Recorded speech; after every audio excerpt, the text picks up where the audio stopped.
But there's like this side of the spectrum means like I just escape the technique. I only escape the submission, right?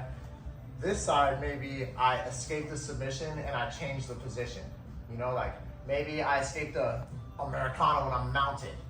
And that all I did is push them off, but I'm still mounted, right? And then I escaped the Americano and I got my guard back, okay? And then there's the next one, which is where I gain position, right? So then I get to the points where I escaped the submission, but then I gained top position or whatnot, right? Or I took the back or whatever the case may be, right? I gained position and I escaped. Then there's counter subs. Some people argue about where this counter sub should belong in the spectrum, okay? But counter subs is like you're subbing me and I go back for and I try to counter sub you. It doesn't always mean a leg lock shootout. You know, it could be like I escape the Americana and I do another Americana type variation on you. There's different stuff like that. And then there's the maximum potential, which is I escape the submission, I gain dominant position, right? Actually, that's not maximum, that's second to max. Then the very max is I gain dominant position with the counter sub, right? So that's our whole, like, and then you can take that and apply that to like everything in your jiu-jitsu. You'll go down super wormholes, like, you know, a back escape. Well, did I escape the back or did I escape the back with a submission? Did I escape the back with changing position? Did I get dominant position? Did I, you know, where did I end up? And then, so you can do that with normal things, but I especially do that with submissions, okay? So I just want to say that first. And then, I'm not a fan. Any veterans in here? I saw some We Defy stuff. Cool. So I'm OIF1. So like I was 03.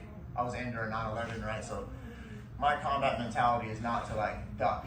My combat mentality is to return fire down range. Like you don't punch me once. I want to punch you back 3 times. This isn't a ping pong game. When we grapple, I prefer to go advance instead of advance, retreat, advance, retreat, advance, retreat. That doesn't make sense to me, and it's not a path to winning, you know? So the path to winning is overwhelming force and volume, like, and lethality, just like continue to go. So when I apply that mentality to how I can escape things, and I go, okay, what's the maximum potential that I can do in these different positions or whatnot, right? All right, so that's kind of like speech time, right? So then we're gonna apply that right now to leg locks. All right, and one of the best things to do with leg locks for me is take the back. You can, excuse me, you could, in terms of maximum potential, you can take the back or you can mount them. I do feel that some of the back takes are slightly better than the mount. I'm not arguing if mount is better than back. I'm just saying that some of the things that put me into passing the guard and mounting them while I'm in leg locks can sometimes keep me in a whirlwind of guys still trying to get, because it's easier to get your guard from mounting or someone trying to pass your guard than it is from someone on your back. Like, they don't get their guard much when I'm on their back. They can get their guard more often when I'm trying to pass or mount them. You guys see what I'm saying? So in this particular case, I think that the back attacks can be more superior than some of the passes. And it depends on if this dude's just held in on your holding your foot. You know what I'm saying? So, so I'll show a few different things in terms of leg entanglements in general, and then we can talk about foot locks, heel hooks, all that kind of stuff, because every school I go to is different levels of people, all right?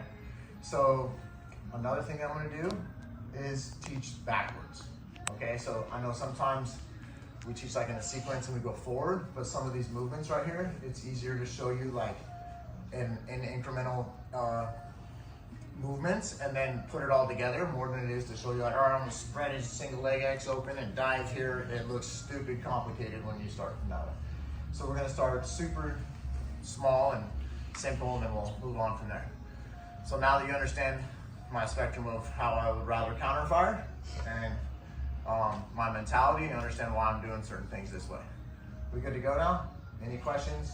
I know that was talking, right?